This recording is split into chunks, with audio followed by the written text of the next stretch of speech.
move the screens down, everyone, so they're tiny all the way at the bottom. So what I want to talk about this week, and I'm gonna put, I actually should probably switch to my screen so you guys can see my screen. That's gonna be good.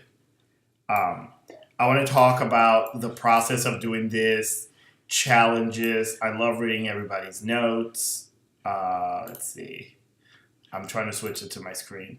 So I was talking to Molly about some of that right now before everybody came on, and now I'm trying to, why am I not able to switch to my screen? Normally I'm really good at this stuff, but today what's going on? Okay, Ramon, come on. So who wants to chime in with some general notes about how this was? How was this for you?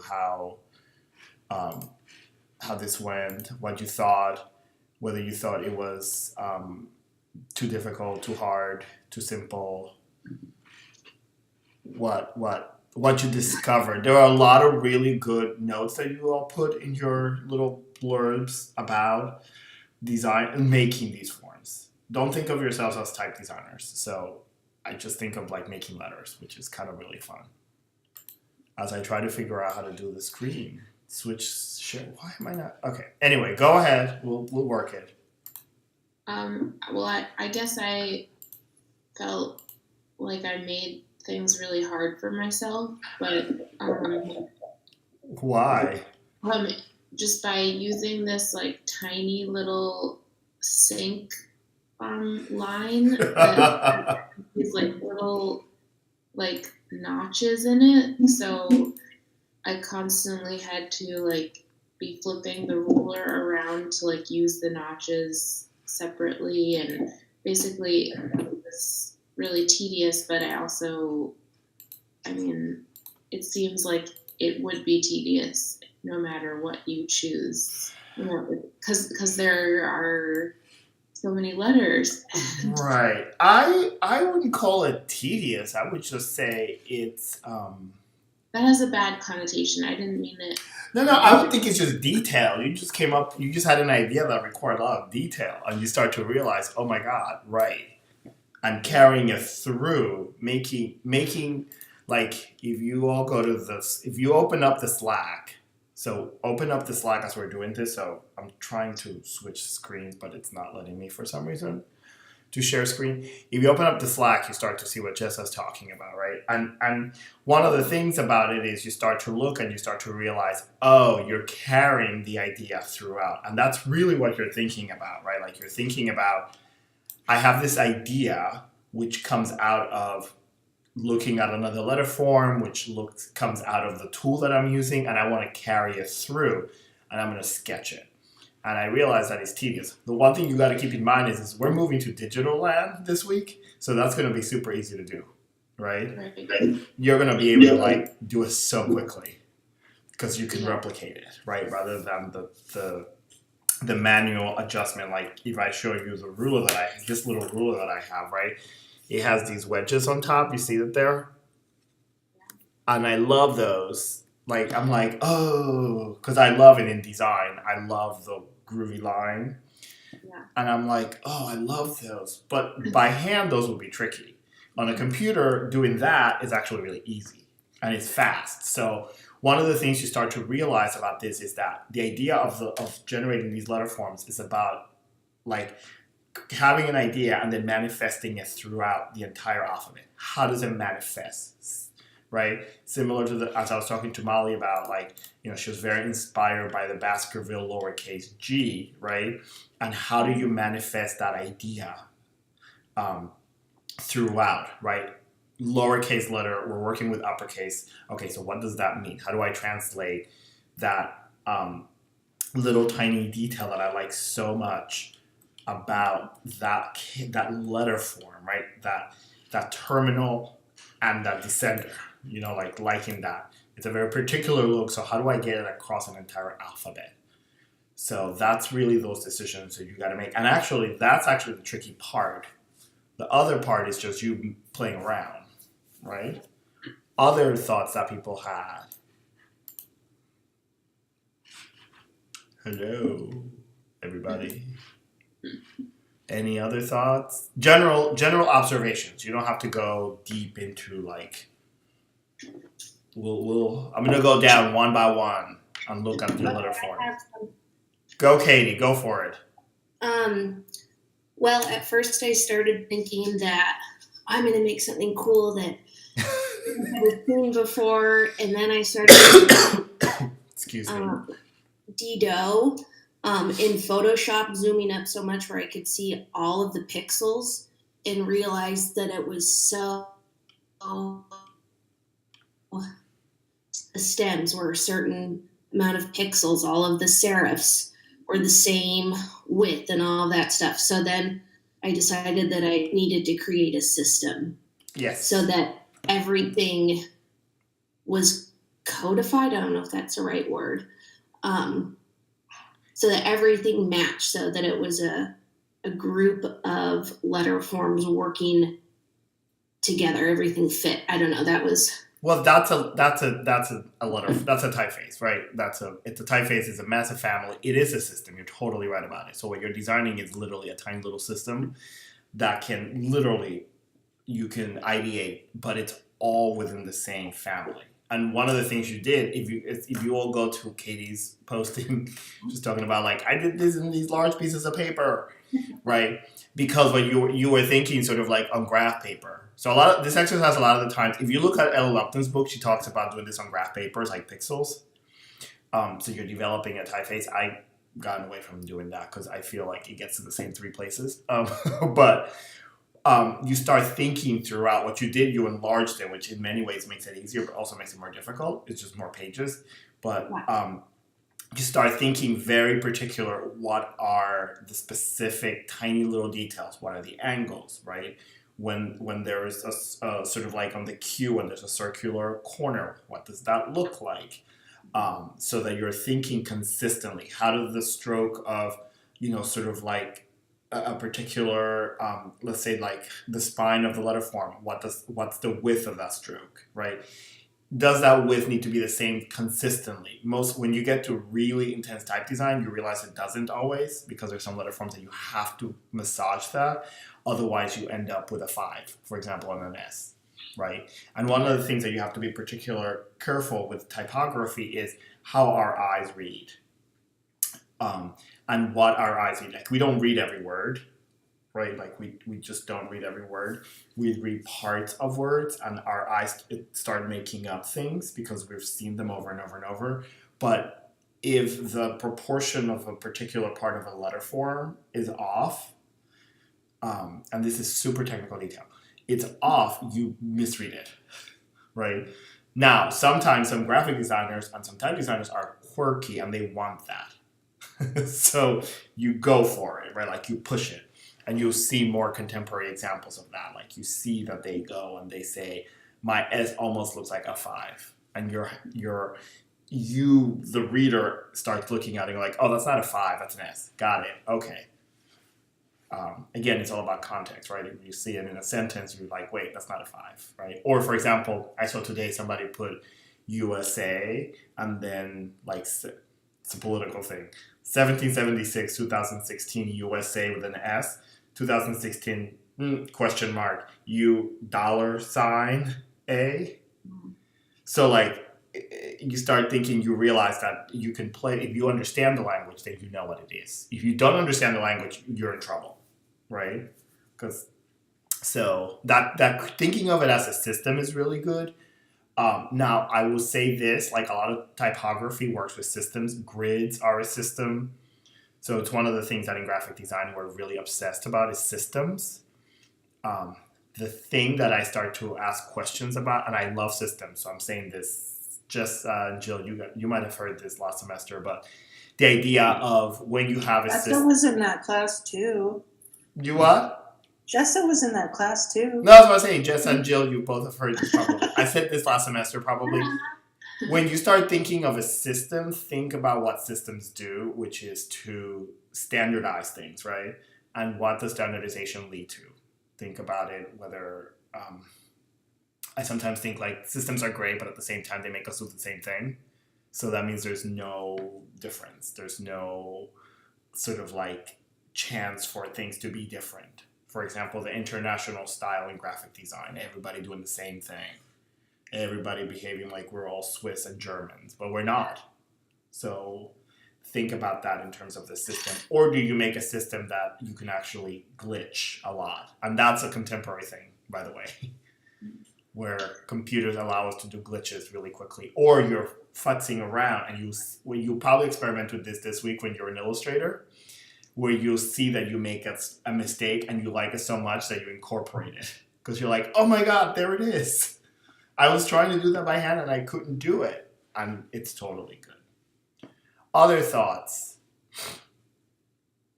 I just like really struggled with the ruler restriction. Yeah, why? I mean, like, I had an idea in my head of what I wanted, and it's like I just couldn't make it happen with the ruler. So what was the idea that you had, Jill? So if you all go to Jill's alphabet, right? I mean, not the like general idea, just like in certain letter forms, like I found the S really, really difficult. Yeah. S is hard to do. It's not easy to do in any form, by the way. Yeah, I don't know. I just. But It's. if I look at your alphabet, what was the idea that you wanted to play with? I mean, I like the ball terminals on McLaren and font. Yes. So that was sort of my jumping off point. Right. So in many ways you were thinking about possibly like in Clarendon it's like a slab serif, right? So there's like these sort of like square serifs, but you're thinking of sort of like, were you thinking kind of like rounded serifs? Or just a terminal? Here's what I think about, if you all look at Jill's, what I think is that one thing is that you had this idea in your head and then your hand started playing around and you were like, no, but I want it to be this way, where you could have taken it and pushed it to the max. So you know what I'm going to ask you to do, Jill, when you go to Digital Land? To like exaggerate those terminals, like make them like, because I think like the idea is really nice. Actually, you have a lot of really nice, they feel very whimsical and very like unique. And I think part of it is that maybe those terminals, those dots they change sizes, right? Like the weight of the typeface can be determined by, you can determine the weight of the typeface by those ends, by those little dots, I call them little dots. And I also think, are there spaces where the dots, for example, in the X and the Y, do you need that dot in the middle, right? Can they just be the dots in the ends, right? Because they don't show up, like in the H. The H doesn't have dot, dot, dot, dot. It's not, you're not designing on a grid, so you're putting the dots where the lines meet, right? Same thing with the M, right? The other thing that you can play around this week, and this is for everybody, so when you go to Illustrator to trace these, right, what you'll be able to realize is that, because I can trace and I can copy really quickly, I can start playing with different thicknesses of the letters, different weights. So I can make the strokes thin or super thick. So in many ways, I'm asking you to make one family, but you literally, because Illustrator is so kooky and easy to use, you probably can make 3 or 4 or 5 different weights to see what the letters look like if you start playing with the thickness of the stroke, which you can which you can increase really easily in Illustrator. Does that make sense to everyone? Can you say that? Can you say that again, kind of? So this week you have these hand sketches, and you're going to actually take your hand sketches and put them in Illustrator. So it means you take these and you put them on a layer in Illustrator in the background, and you're going to trace all the letters digitally, which means that you'll be able to make edits, adjust things that you were like, oh, that didn't work by hand. Let me see what it looks like digitally. So you're constantly evolving the letters.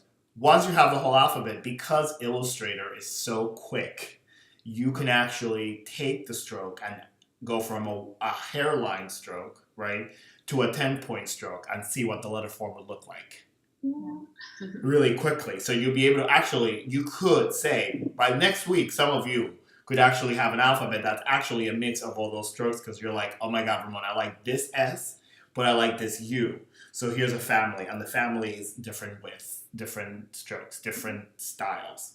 Does that make sense? Just by playing with the stroke, right? Like just increasing it. And you start to see that if you go to Illustrator and you increase it, drastically, you're gonna get a different letter. Some letters fall apart because the stroke just gets, like, for example, an M, when it meets up here, the stroke gets too thick that all of a sudden it just becomes a blob. Is that something you recognize or not, right? Like, start thinking about it. Does that make sense? Yeah. Yep. One of the things that I really like was, like, I love how everybody put the rulers, the images of the rulers. The idea of thinking with systems is really great. Olivia's not here, but I think she made hers in, like, a really small. If you all look on the Slack, she made them really small. And one of the things that a lot of you did, you sort of started to play, like, larger letter forms because you realized that it's actually easier probably to get the idea across, right? But again, using sort of like this ruler, this baseline, and a lot of that coming, if you remember being a little kid learning how to write, a lot of us had those lines that teachers gave us. That's the baseline. The same thing. Thinking about Sigrid, if you look at hers, had this very quirky, fat, chubby, super character-driven. Really, I kind of want to see these made out of felt or something because they're so, like, they look like teddy bears. And look at that S, which is really tricky to get across. But again, I wonder if that indentation went in further, if it would have created an easy. Yeah, that S is so quirky, right?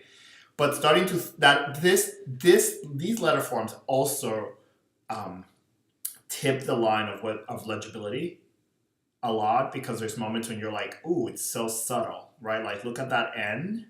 That N, you could very easily that scoop, you can miss it. The same thing with the U, but that's something that digital you can play with. You can expand that and extend that, or make it larger.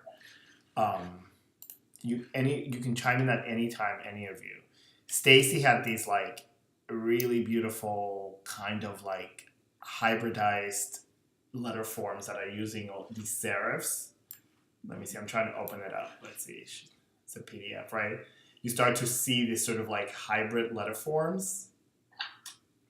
If you open up, there's the counters, and it's sort of like merging letter forms, sort of creating Frankensteinian letters, which is one really nice way to start thinking about it as well. You start to merge ideas and shifting things. And again, this is an idea that through cutting and pasting and merging in Illustrator, you can actually do fairly quickly when you start to play with it.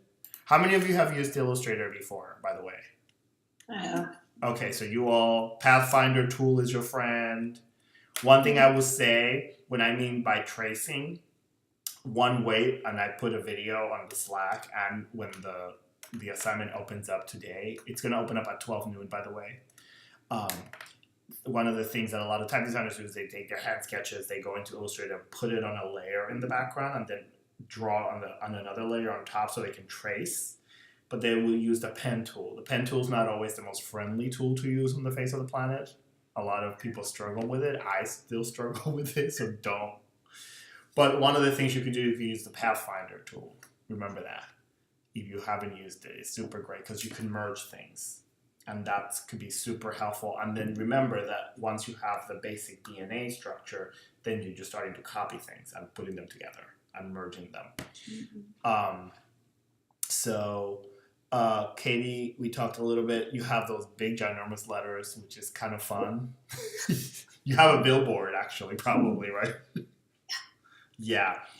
But what it does when you get larger like that, you start to look at the nuances really specifically. Like, you start to make decisions. But the caution with that is that when you get to the smaller letter, you may have to make adjustments. Like, for example, if you look at the M that you have, once the letter is not this large, and it gets to this big, that nuance on where the strokes meet may have to be adjusted. Okay. Because it's a completely different relationship to the smaller letter, right? Jessa, we chit-chatted. Let's see. Katie, you also had that. You also had the picture of like the grid you made, which is nice. Again, you're thinking systematically, and it's totally right. Just be aware that sometimes you're gonna have to make adjustments, and if you're using these letter forms that we're making in many ways are sort of what's considered display typefaces, right? Display typefaces are just typefaces that are used for like at larger sizes, right? You could not typeset an entire book with this typeface. If I told you, let's typeset, a narrative, a book this way, this is body copy, okay? This is body copy, okay? This will be display, right? You make those letters because a lot of the times you would make something like this for a logo, or special, you only need a few letters, right? If you're going to go into the whole letter form, into the whole alphabet, and the whole typeface system, that usually takes years. A lot of type designers, that takes years planning out because there's so much detail in the spacing and the angles and the adjustments. So, keep that in mind that you're actually sort of thinking, Sigrid is here. So, you're thinking about, you're thinking about sort of like so many tiny details. And a letter form that is drawn at like, let's say 2 inches high or 5 inches high, and then you want to use it on 8-point type size, you need to like that massive scale to that little tiny, there's a lot of adjustments that occur. And that spatially has to be made in order for us to see little tiny letters. Does that make sense? Chime in at any time. Sigrid, we're just sort of talking about everybody. Oh, we talked about your quirky letter forms, by the way. Your mic is off, by the way. I think your mic. Oops. Thoughts. Go for it. Thoughts. Well, what do you have? I just realized that I'm super late, so I'm sorry for that. You just have to watch the first chunk of the video. Okay, we'll do that. Yeah, I thought everyone's letter forms were really interesting. I'm scrolling down to see stuff here. Yeah. I thought it was cool that a lot of people worked within the constraints of the rulers, it seemed like. Yeah. And it's sort of like geometric forms, which is what I felt inspired by as well. I also really liked that Stacy had those like little quirky like edges that she had. I guess I'm not entirely sure what you would call that. The like little beveling details that she had with it's like a Frankenstein. It's like a merge between two different worlds that all of a sudden merge. Yeah. Yeah, and it's interesting because who is that typeface designer who did that, but it was like a serif and a sans serif? It's a lot of postmodern people did things like that. They were jamming, cutting, and again, it was inspired by handwork, right? So they were cutting by hand, and then they started like, these ideas of I call it Frankenstein. In grad school, I did an exercise where we did Frankenstein letters, which was similar to that. So we would take two different already existing typefaces and merge them. So that's a sort of an interesting take. But again, thinking that when you go to the digital land, you can expand. And one of the things we were talking about, for example, in your alphabet, the S is really quirky. And you start thinking whether you can take those scoops further in. So it looks like an S. Yeah, so you're able to make those adjustments really quickly. But also in your letter form, start to see how you are tipping legibility, whether that's important or not. I mean, that's... I'm not like this, like, you need to be legible all the time. Like, sometimes people need to work, right? Like, you may be making a design where the reader or the person engaging with this, you want them to work. You want them to, like, come in to have a conversation with you. Not just to be like, hi, how are you? No, I need you to have a conversation with me. Like, look at me in the eye. Like, force the reader to engage. Yeah. The one, Franny also had some interest, like, if you look at Franny's, she also had some interesting, like, really chubby, chunky letter forms. If you look at the W, those spaces, right? You want to be really careful. And this is all about the Sharpie and controlling of the Sharpie, but you can adjust that. But that little space in between and how much, like, the P, what's that ball in the P, how wide that is, that can be really specific because, for example, if that gets blotted, and if you print this on a bad printer, that P could disappear and just turn into a solid P because the ink just goes all over. So those are the adjustments you want to start making. How much space does the reader have? How much negative space do they have around the letter form? That helps them to distinguish the actual letter form. That also feels like a very specific system. The brackets, I'm not sure. The brackets feel like they went out, decided to do their own thing. I think the brackets could have been more in tune with the rest of the letters, like the L. And even actually the punctuation got smaller. I wonder if the punctuation gets chubbier too. I know that Kelsey put hers up, and Kelsey also was inspired by the lowercase g. Molly, do you see Kelsey's lowercase inspiration? These feel really, really like they're just calligraphies coming back in, and they feel really, really weird letters. So I wonder if what I'm wondering is whether they need to be, the idea needs to just be defined more specifically what the gesture is, right? Similar, Molly, when we're talking, it's like, where does the terminal, where do you use it? Where do you use the descender, right? Yeah. Where does it show up and how it shows up, right? I thought hers were very artistic. It felt like she really took it and ran with it and was really creative. But yeah, to some of them, it feels like maybe the A, B, C, D sort of belong, but then she introduced the leaf, which then she carried along in the E and the F. Right, right, exactly. So, yeah. So sort of she's got a couple of ideas going. But those are the things that you can start thinking about. I can edit that, right? Now in digital land, I can circle that and be like, okay, that's a really great idea, but it starts to make a bunch of letters not belong. So let me clarify that. And again, digitally, you can do that well. Go for it. I like that. I like in Kelsey's where it's like she's whiling out, but then it's cropped. Like in pick one of the letters, Jessa. Which letter? Like the Y. I mean, yes. We're just talking about the descenders, but just how it seems like it's been like there's been a mat put over it. Yes. And I like the idea of like the. It's like there's a wall there and it can't go past that, right? Yeah. So that's an idea that I think could be pushed further in the other letters too. Yeah. Like the J looks really kind of really, really, really, really, really interesting. The I, the H feel a little like, I don't know, right? So you start to see also the different width of the width and the thicknesses of the strokes. The H and the I feel like and the T as well, feel like they went somewhere else. Yeah, and the D also, it just feels like they're going somewhere and they're like oozing and the frame is keeping them there, and that seems like something that's never been done before in type to me. Right, and one of those I believe is Kelsey was talking. Kelsey was really inspired by the art tone font, which shows up in that book that I send you all the PDF of. Let me see if I find which art tone is a 70s typeface that has some really droopy letters.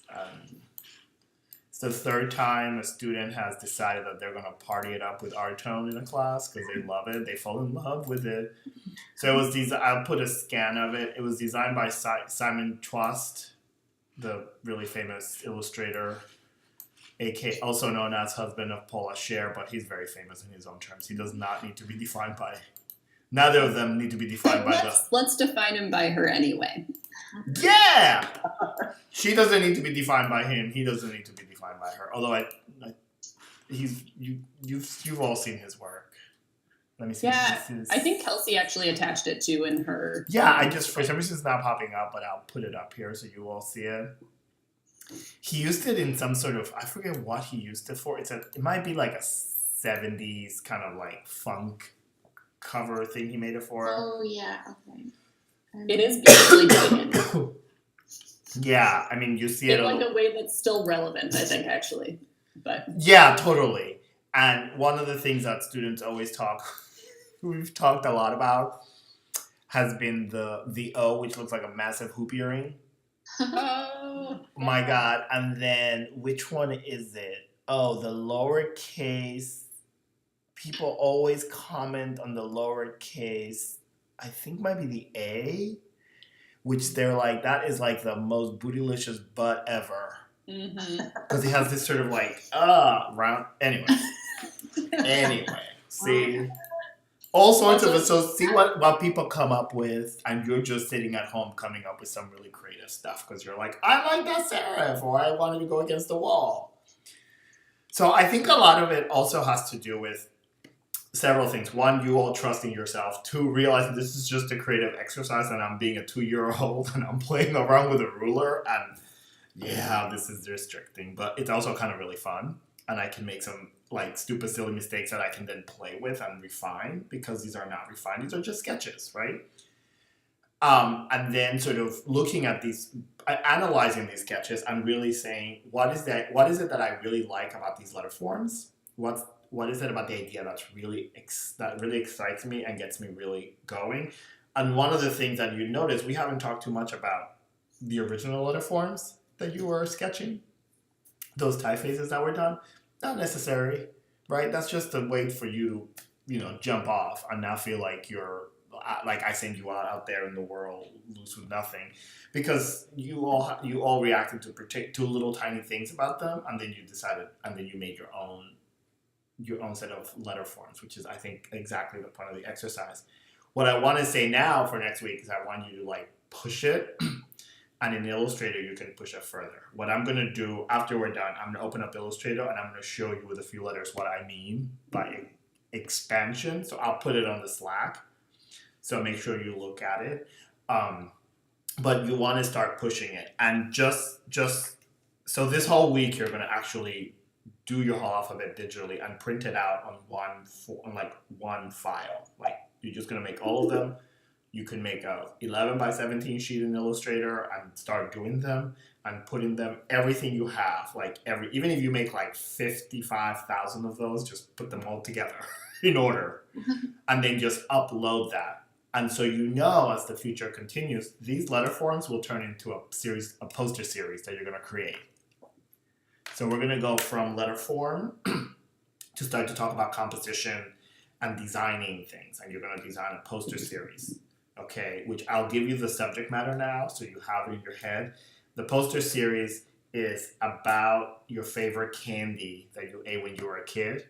It is not an ad. You're making posters. So you can start researching. If you liked, somebody give me a candy they ate when they were a kid. Oh my God, I can't think of one right now. If you like Charleston Chews, Sugar Daddy, you're going to go, basic Wikipedia, you can find about Sugar Daddy, and you can design 3 posters about Sugar Daddies. It has nothing to do with them being ads. These are not ads. These are just literally a 3 poster series about Sugar Daddies, about things you liked about Sugar Daddy. It could be the content of it, how much sugar they have. You could get critical about it. You'd be like, Sugar Daddies I ate a lot of. And my teeth, when you said Sugar Daddy, my teeth said hi. Because they recall. It's cost me a lot of money. Thank you, Sugar Daddies. But you're going to use these letter forms as the main gesture that you're going to use in the poster, the main typographic voice, and then you'll be able to use one more typeface, which I will let you know next week about. Don't worry about that. But all of you have those typefaces on your computer because they're standard typefaces that come up in everybody's computer. So, but I want you to start thinking about how this idea how it mutates and clarifies and solidifies once you're in Illustrator, which you can do. Questions, thoughts, ideas? So should our fonts become more candy friendly? No, they don't become candy friendly. You're just making a typeface no. Don't start thinking that you're making a font for candy at all. Not at all. I don't want you to think about that. If you think about that, you're making some weird advertising packaging thing for a candy wrapper, and that's not what it is. You're making a typeface, and then you're going to use your typeface Just like if I said to you, you need to make a poster and I'm going to give you Helvetica, that's the same thing. You have to make Helvetica. Helvetica has to be designed and made, and then you can apply it to something else. You're not making logos for candy. You're not any of that. Mhm. As a matter of fact, if you want to pull that out of your head, if you feel like that impacts you too much, put it away for another week and just focus on like taking your sketches and refining and making edits to clarify the idea, or even what we talked about today. And actually keep in mind that what we talked about other people's might also apply to you, and you're like, oh, that's what I wanted to do. Let me think about that. And because, again, Illustrator, because you'll have it's so easy, you'll be able to see that you may be able to make changes. Okay? You may be able to make changes really easily. Or things that you were like, oh, I wanted to do that with a pen, but I just really do not want to do it because I know it would take too long. I wanted to make thicker strokes. I wanted to combine thin and thick strokes, right? One thing that I want to show you, hold on, let's see. In terms of thinking of different, Linetto, in terms of thinking of different thick and thins of letters, I'm just going to get a scan from Linetto. So you start to see what happens, right? Like what potentially could happen. And, like designers are crazy people, right? Like they do all kinds of things. Where is this Prisma set, right? So you could start to play with something like, this is a typeface called Prisma set from Linetto by James Goggin, right? And you start to see, where are you? Screenshot, where are you? Where'd you go? I just took a screenshot and then, of course, there we go. There it is. Prisma.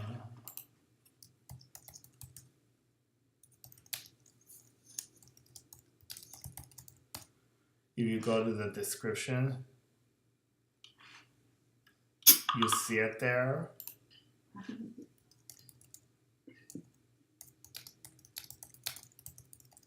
You start to see how you can manifest the idea. That's actually fairly easy to do. Of course, every time you go to a different weight, you have to make adjustments to it. Like, for example, that 3x, when those lines merge, there's a lot of adjustments that need to be made. So you could start to see that. There's also Process Type Foundry, Eric Olson, who is in Minneapolis and who a lot of MCAD makes. Eric gets a lot of play at MCAD because he taught there. His typefaces are really fantastic. If you go to I'll put a link here to Scandia. He also has Scandia outline. So you start to see how the idea manifests itself. And once you start to make the decision that you're going to do the whole typeface, which again, like I said, takes years, you start to see how it gets manifested. Like Scandia line, you start to see that you see the, actually I'm going to pull out two of the examples he gives. Oh, come on, there we go. You start to see that, I'm going to shift that before. I'm going to put Scandia line. You start to see how he took it from Scandia line, which is sort of like a very formal typeface in many ways. Come on, screenshot, where are you? There we go.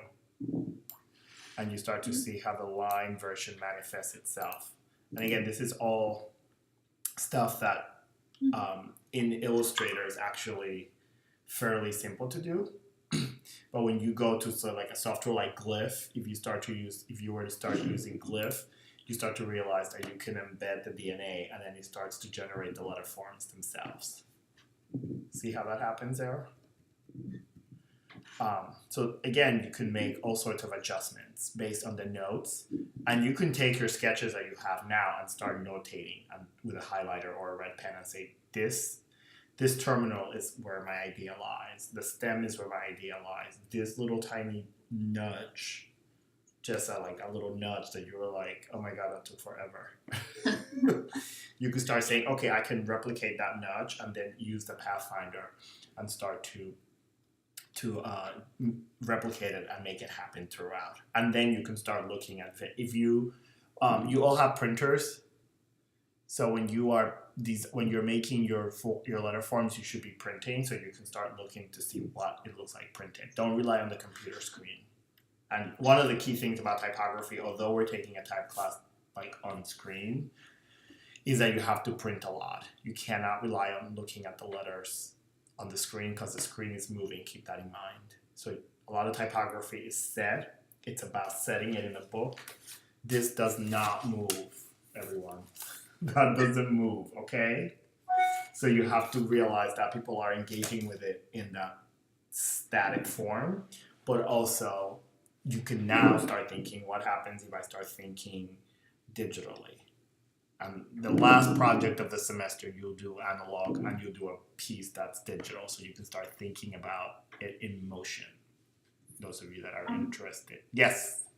Is there like a magical secret typographer's like size of font that they work with to like test things? Like Everybody has their own thing. okay. I mean, I think when they're designing larger than, but you also have in your mind that, am I designing a body copy, a typeface that's going to be used for body copy, or just a display, right? Like if you're consciously designing, if you're looking at that shot from the Ellen Lupton book that I posted there, that's a body copy letter form. The designer is obviously thinking body copy. It's a serif. It just has a lot of characteristics of body copy. But of course, you start to play with. Once it's digitized, you can start playing with the scale, and even then, you start to make adjustments. You have to make adjustments, because otherwise, you start to realize that maybe the terminal on the O is just too tight. And when it gets to 8-point type size, it just disappears. So I have to make adjustments. So they'll make adjustments on individual sizes. But again, thinking through the idea. Yeah. But really for the purposes of this exercise, I'm getting comfortable with the anatomy of the letter forms and the shape and the spaces and how they behave next to each other and how they function next to each other. Really focus on just getting your idea and creating this really interesting letter forms. Don't think I'm designing a whole typeface. Don't even worry about that, right? Because that's a whole other technical. That literally is a whole year's worth of schooling that goes beyond basic typography. And we're doing typography, but I want you to be consciously aware of how much spacing between, spacing within, spacing around a particular letter form affects how we look at it. Does that make sense? Wait, what was the last word you said? Think about how spacing around it, within it, next to it affects how we see a letter form. And if you start thinking of letters become words, become lines, then you start to realize that once you start to put those little things together, the spacing affects a lot how we engage with it. And if there is not enough space or there's too much space, the meaning can start to change, right? So the other thing you could do when you're an illustrator, once you have your letter forms, you can start to play around and you can make a copy of it and make it really small to see how small you can go. Again, that's because it's digital, so you can really literally copy paste it, right? If you use if you hold the option key and you click on a form in Illustrator and drag it, it makes a copy without having to do copy paste, right? But I'll show you some tricks in Illustrator. So I also just keep in mind that in the Project One references in the Slack, I put the Bezier game, which is about learning how to use the pen tool or getting more comfortable. I put it on there, and then there's tracing letters with the pen tool in Adobe. There's a tutorial there from YouTube. But I'll go in and I'll show you a little bit The Bezier game. The Bezier game, yeah, so you can get comfortable with like click, click, click, click, click. And some people are super fast with it. I'm not. But I'm a big fan of the Pathfinder, which is not always the most effective way of doing things or the fastest. But again, some people will take forever on the pen tool, and I'm already done. By just making 1 or 2 lines, and then I just start merging them, and I'm like, okay, I'm done. Bye. So I don't ever use the Pathfinder tool. it's your best friend.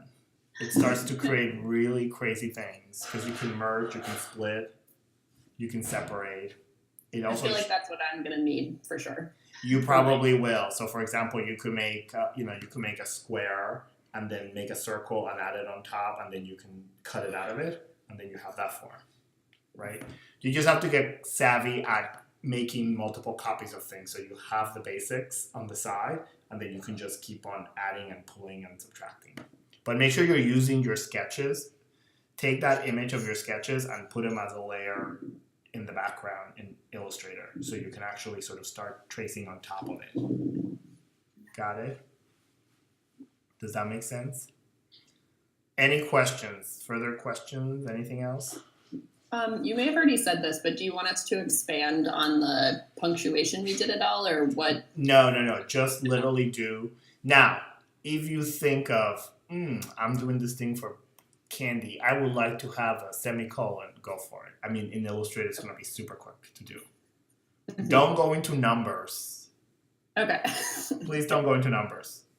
Once you get to the poster that you're going to make, if you need a number, you'll be able to make it really quickly because you'll have the file. So you'll be like, I'm just going to make a number really quickly because I need a number 5, for example. So You could just do it the number 9, 99 cents. Yeah, if you're thinking ahead like that, then you can go ahead and make it. You can go ahead, if you're thinking like that, you can go ahead and make it this week. Because again, you have the digital file, so you'll be able to make it really quickly. I'm just gonna forget about candy except eating it. Forget about candy. Yes, indeed.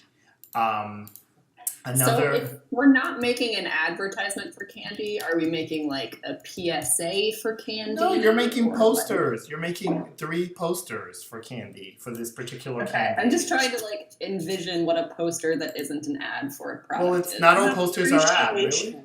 Not all posters are ads, really. No, I know, but I think I'm just coming at it from that lens, I guess. Don't come at it from that lens. Make a poster that is about, make a creative poster about candy. What if you had to design a show, a museum show about candy? The whole show is about candy. Okay, fair. You know what I mean? Like, that's not an ad. I get it. Mm-hmm. Be more artistic. I'm putting on here also, there's a French designer, Benoit Boudin, who does these crazy typefaces. I meant to put that on there for you guys. For you ladies, excuse me. Take a look at his quirky ass typefaces. He is crazy. I mean, he makes some crazy things. And he likes it that way. So, again, you're starting to think about, this is what I'm interested in. Right? Mineral. If you look at Mineral, is really, I saw him talk about Mineral. It's kind of insane, but it's a massive system. And again, this post, ultimately, when you make the poster is going to be typographically driven. There's going to be no pictures on it. So everything's going to have to come across through the typography. No pictures. So keep that in mind. So, is that helpful for everyone? Yes. Good. Mm-hmm. So you know where you're going to go this week. You're going to go to Illustrator. You're going to go to Illustrator and you're going to trace your letter forms and try to create this digital alphabet that you're going to have files so that then you can make a series of posters. You're going to use it. It's not just going to be like, oh, here's some letter forms and I made them and I'm moving on. We're going to use it to move on to composition. And then we're going to move on to sort of like start talking about grids and systems and structures, longer form structures. Great. Cool. All right. Okay. So if any questions, again, feel free to drop them in on the Slack. You've also been really good about putting some references. There's been some references that were in there, additional resources. Stacy bought the Typography, that big chunky book that I gave you the PDF of. She put a review on there. That's pretty awesome. There's also some references that all of you have been putting. Feel free to put additional resources on there. If you see it, if it's helpful, if you feel like I really like that. But just keep everything in terms of like the assignments that you're posting to the discussion thread, the channel. And then just take a look at the references. I'm just putting, Project One references on there, the Bezier curve, the Bezier game, and then the how to trace letters on pen tool. But I'm gonna make a little tracing letters in Illustrator shebang in a few minutes, and I'll post it up so you get it, so you see what I'm talking about. Does that make sense? Yeah. Okay. All right. So have fun making letters, and stay warm the rest of this weekend. Yeah. No Thank more, you. no more fireworks. Yeah, are you No. back in I'm in the East Coast? Providence. Yes, I'm in Okay. Providence. No more fireworks. Yes. I know. I'm also not wearing shorts and a t-shirt anymore, so Aw. it's okay. It was fun. Anyway, all right. Well, have a great week, everybody. You too. Yeah, you too. Have fun making letter forms. Woo woo. All right. Bye. Bye.